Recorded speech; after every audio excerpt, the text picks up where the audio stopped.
Ladies and gentlemen, I am SidAlpha, and one thing that I have noticed with increasing frequency over the years with the games industry is that the more things change, the more they remain the same. We see arguments and debates that were already had years and years ago resurface as if they're brand new all over again, but one topic that seems to make the rounds more frequently than others is the topic of video game piracy, and in particular how game developers go about handling it. Whether it be to embrace it as a simple fact of existence, treat it as a lesser of two evils, or vehemently attempt to combat it, we've seen the good, the bad, and every shade of gray over the years. But recently, the topic of piracy resurfaced due to a Twitter post made by Hakita, the developer for the game Ultrakill. And of course, don't forget to like, subscribe, hit the notification bell, and maybe consider sharing this video to others. Now, Ultrakill is in and of itself essentially a Doom clone, but a great many fans of the game tend to say it's Doom, but better. And given the game enjoys 102,000 user reviews on Steam, with a whopping 98% of them being positive since its early access release in 2020, I think it's safe to say at this point that the game is both solid and well received for its $25 price tag. But recently, Hakita posted on social media his thoughts on video game piracy in response to your average, everyday social media troll poster, where Hakita said,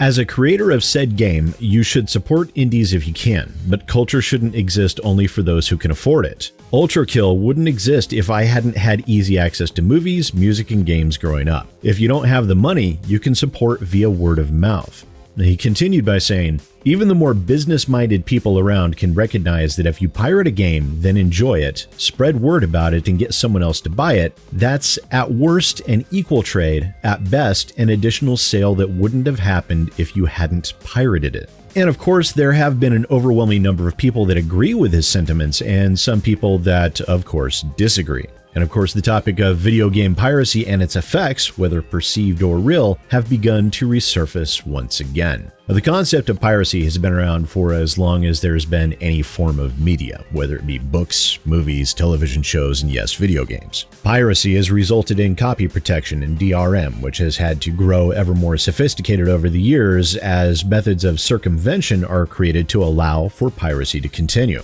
And in general, I think at least most reasonable people can agree that theft is bad.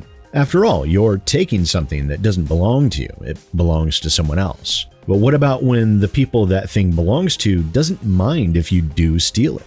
And if they don't mind, why don't they mind? And what sort of effect does that have on the rest of the industry? Well, that's where we come back to some old discussions, some of them very old, coming back into prominence once again. Now, back in 2017, in one of the rare instances where I inducted a video game and its developers into the diamond devs as opposed to the dirty devs, something I haven't had the opportunity to do for literally years, I covered Acid Wizard Studio and their excellent horror genre game, Darkwood. The particular focus for my video back then surrounded a very interesting decision Acid Wizard Studio made that they talked about on their Imager gallery, where they said, "We've also been flooded by emails. There's more of them than we're able to reply to, actually. The sad thing is that a lot of those are scam emails. You know, when people claim to be a YouTuber or blogger and ask for a Steam key. That key then gets sold through a shady platform. To be honest, we're fed up with it. This practice makes it impossible for us to do any giveaways or send keys to people who actually don't have the money to play Darkwood.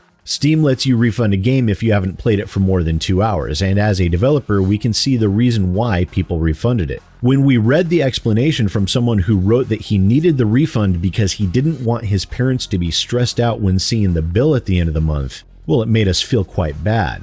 So we decided to do something about it. Now, if you don't have the money and want to play the game, we have a safe torrent on the Pirate Bay of the latest version of Darkwood, completely DRM free. There's no catch, no added pirate hats for characters or anything like that. We have just one request. If you like Darkwood and want us to continue making games, consider buying it in the future. Maybe on a sale through Steam, GOG, or Humble Store, but please, please don't buy it through any key reselling site. By doing that, you're just feeding the cancer that is leeching off of this industry. And the shady sites they were referring to were sites like G2A, Kinguin, and more. Gray market key resellers that have caused no end of grief to game developers over the years. The reason why is more than 9 times out of 10, game developers will never see a single red cent from game sales on sites like those, and also with sites like those, game keys have been and will continue to be purchased by people using stolen credit card information and the keys put up for sale on these gray market sites. So not only do the developers have to eat the chargeback costs from the banks, they also see increased amounts of support requests for people unable to activate the game keys they bought off of fraudulent sites like G2A. So rather than deal with that, these developers decided it would be better to just put up their own pirated copy of their game on Pirate Bay with no strings attached, and all they asked for was that people consider buying it in the future either outright or during a sale, because a pirated copy was actually better for them than people buying their game on G2A or other similar gray market sites. In June of 2019, 2 years later, Mike Rose posted regarding their video game Descenders. In the latest episode of G2A. G2A has taken out sponsored ads on Google, which means that when you search for our games, you get G2A popping up above our own links, and we make zero money on our games if people buy through the ads. Please, if you're going to buy a game from G2A, just pirate it instead. Genuinely. Devs don't see a penny either way, so we'd much rather G2A didn't see money either. Rami Ismail, a game developer that I've personally had a few arguments with in the past, also parroted the same sentiment as Mike Rose in Acid Wizard Games. But it is worth noting that while the 2017 and 2019 instances I showed here are different than what Hakita was espousing recently in terms of quote-unquote culture versus those previous arguments being about gray market sites profiting off of developers, while developers lose both time and money because of gray market sites due to labor incurred and bank chargebacks for fraudulent purchases.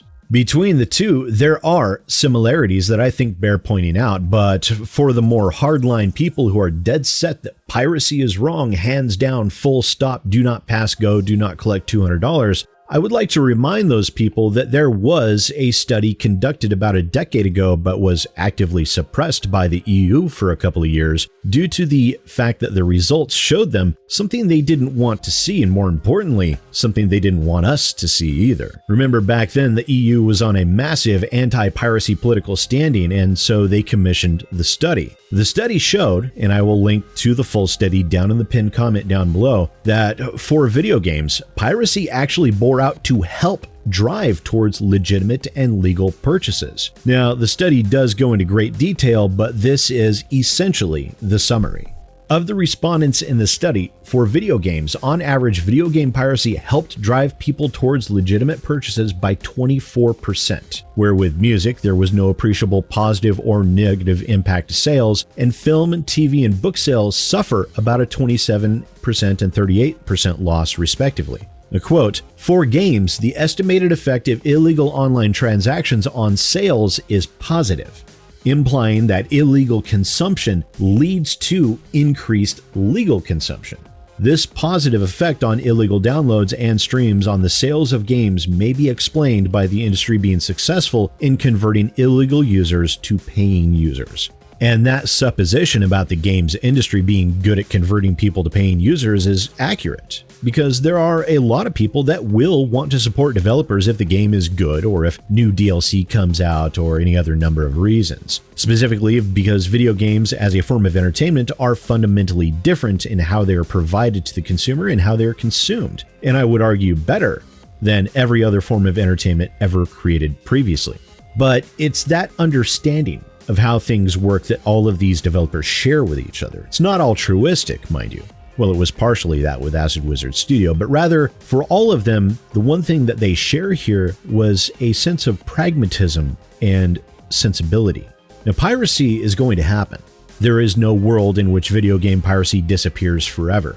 But turning what many see to be a net negative into a net positive is always going to be a smart decision, especially when such stances are viewed by the large percentage of sailors of the digital high seas that tend to treat video game piracy as a replacement for video game demos. A try before you buy situation which has become more prevalent in direct proportion to the decrease of video game demos we've seen over the years. So while I will never condone theft, I do like to see this sensible and pragmatic outlook from developers whenever it surfaces, and I personally feel we need more realistic outlooks from game developers, as we certainly haven't seen an increase of intelligent stances these past several years. Quite the opposite, in fact. But, you know, what do I know? I'm just a mook with a mic. Let me know your thoughts down in the comments below. Once again, ladies and gentlemen, I am SidAlpha, and I'll see you next time.